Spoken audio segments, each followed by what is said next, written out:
Bienvenue sur l'Odyssée de la pensée, la chaîne où nous explorons les profondeurs de la philosophie, de la psychologie et des idées des plus grands penseurs. Aujourd'hui, nous allons plonger dans un sujet essentiel mais souvent négligé, l'importance des mots et pourquoi il est crucial de les utiliser avec soin. Nous vivons dans un monde où les mots s'échangent constamment, à travers nos conversations, nos messages, nos publications sur les réseaux sociaux. Mais combien de fois réfléchissons-nous réellement à l'impact de nos mots et à leur véritable sens? Certains philosophes, écrivains et penseurs estiment même que la façon dont nous utilisons les mots peut modeler notre perception de la réalité. Alors, découvrons pourquoi les mots sont bien plus que des sons ou des lettres assemblées.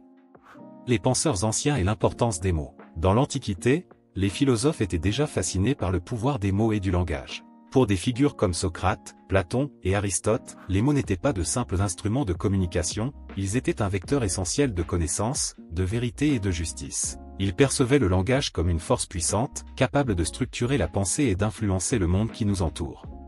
Socrate utilisait le langage de manière particulière dans ses enseignements. Plutôt que d'imposer son point de vue, il posait des questions dans un dialogue socratique. Il considérait les mots comme un moyen de découvrir la vérité à travers la réflexion et le questionnement. En posant des questions, Socrate incitait son interlocuteur à réfléchir et à approfondir sa compréhension, plutôt qu'à accepter une réponse toute faite. Il croyait que les mots devaient être utilisés avec soin pour éviter les illusions et les incompréhensions. Socrate pensait également que le langage pouvait révéler les contradictions internes dans la pensée, ce qui permettait à ses interlocuteurs de mieux se connaître eux-mêmes et de progresser dans leur quête de vérité. Platon, élève de Socrate, partageait cette fascination pour le langage, mais il y ajoutait une dimension plus philosophique et métaphysique. Pour Platon, les mots n'étaient pas seulement des outils de communication, mais aussi des reflets d'idées universelles. Dans ses dialogues, il explore souvent la signification de concepts tels que la justice, la beauté ou le courage, en montrant comment une mauvaise interprétation des mots peut mener à des erreurs de jugement ou à des injustices. Par exemple, dans son célèbre dialogue,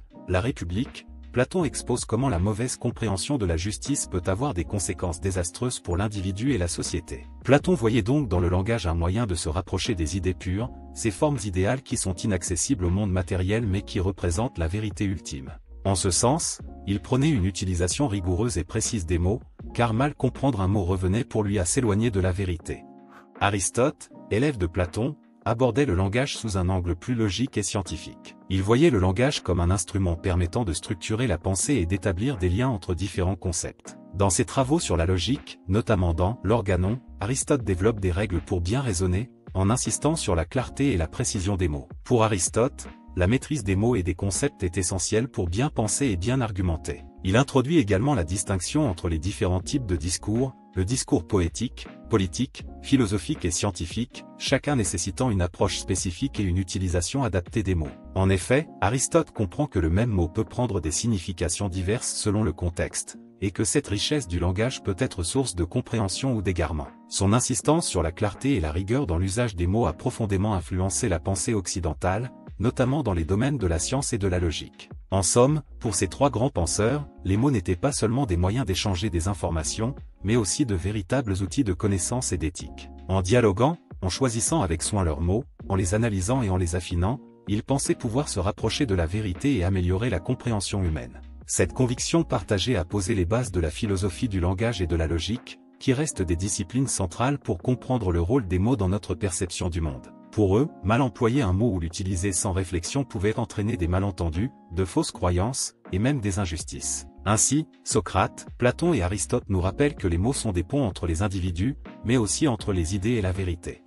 Les mots, de simples outils ou puissants créateurs de réalité, les mots sont souvent perçus comme des moyens de communiquer, rien de plus. Mais certains grands penseurs, comme Ludwig Wittgenstein, ont consacré leur vie à étudier ce que les mots disent de nous et de notre monde. Wittgenstein a notamment suggéré que la langue délimite notre monde. Selon lui, ce que nous ne pouvons exprimer en mots, nous ne pouvons pas réellement le concevoir. Imaginez un moment où l'on vous demande de décrire un concept, comme le bonheur. Vous allez vous rendre compte qu'il est difficile de l'expliquer sans en faire une description très personnelle. Les mots que vous choisissez trahissent ce que le bonheur signifie pour vous. C'est ainsi que chaque mot façonne notre réalité personnelle. Les mots sont donc bien plus que de simples outils, ils influencent notre façon de penser, de voir le monde, d'interagir avec les autres et même de nous comprendre nous-mêmes.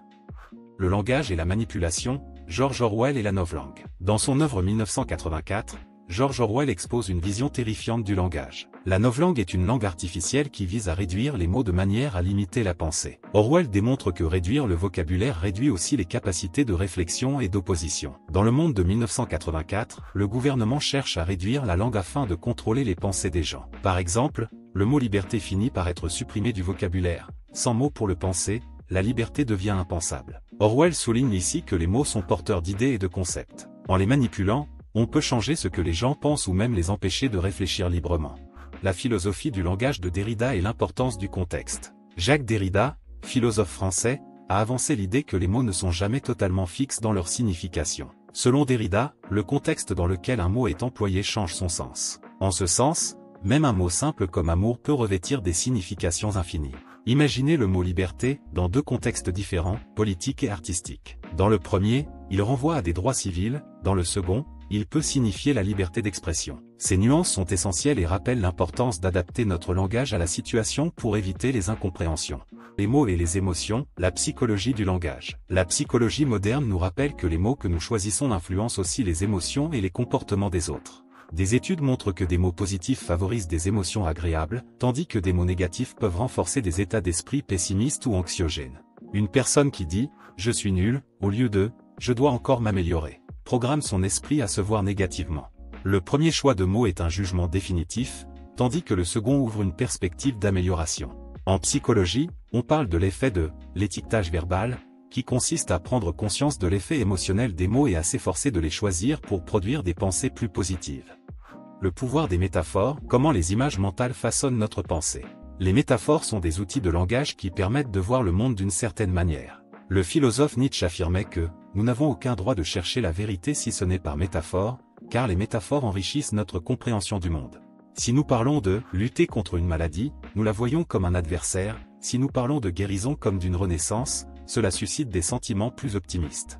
Les mots, par leur imagerie, façonnent non seulement notre perception, mais aussi notre attitude. Le danger des mots vides, comment les mots peuvent perdre leur signification. Certains mots sont employés à tort et à travers, au point qu'ils finissent par perdre leur sens. En philosophie, on parle de « mots vides » pour désigner des termes qui sont tellement galvaudés qu'ils ne suscitent plus de réflexion. Le terme « amour » est parfois utilisé sans réflexion, perdant ainsi sa profondeur. Dire « j'aime » pour un plat ou pour une personne sans mesure finit par ôter au mot sa puissance. L'utilisation abusive de certains mots les prive de leur impact et de leur capacité à transmettre une émotion sincère. Comment les mots influencent nos relations et notre identité. Les mots peuvent être des ponts ou des barrières dans nos relations. Un mot bien choisi peut consoler, encourager, ou rapprocher, un mot mal employé peut blesser ou créer des incompréhensions. Prenons la phrase « je te comprends » au lieu de « tu as tort ». Dans un désaccord, la première phrase ouvre le dialogue et montre de l'empathie, tandis que la seconde ferme la conversation.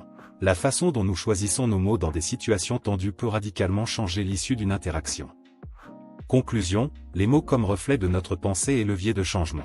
Dans cette vidéo, nous avons vu à quel point les mots ont une importance capitale dans notre façon de penser, de percevoir le monde et d'interagir avec autrui. Les mots que nous utilisons façonnent notre réalité, nos relations et même notre vision de nous-mêmes. Lorsque nous choisissons nos mots avec soin, nous prenons en main notre pouvoir d'influence sur notre monde intérieur et extérieur. Souvenons-nous que les mots sont des outils puissants, capables de transformer des vies, de guérir, de motiver et de faire réfléchir. Merci d'avoir regardé cette vidéo sur l'Odyssée de la pensée. N'hésitez pas à vous abonner, à liker la vidéo, à laisser un commentaire et à partager votre avis. Quels mots avez-vous déjà utilisés sans y réfléchir et qui ont eu un impact fort ?